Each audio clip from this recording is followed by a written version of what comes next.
प्रथमेश भगवान शिंदे गणेश यांच्या जीवनातला एक किस्सा सांगू इच्छितो।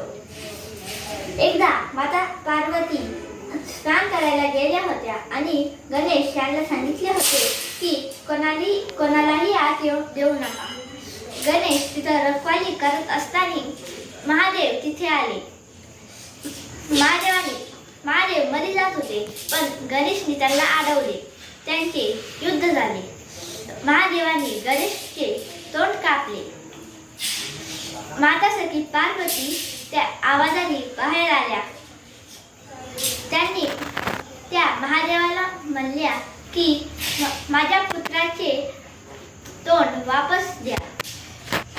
महादेवानी माता पार्वतीची इच्छा पूर्ण करण्यासाठी नंदीला सांगितले की एका अशा प्राण्याचे तोंड आण की त्याचे आई आणि मुलगा एकामेकाकडे पाठ करून बसली असत। मग नंदी सगळीकडे शोधले।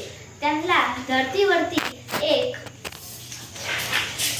हत्ती आणि त्याची आई एकामेकाकडे पाठ करून बसलेले दिसले।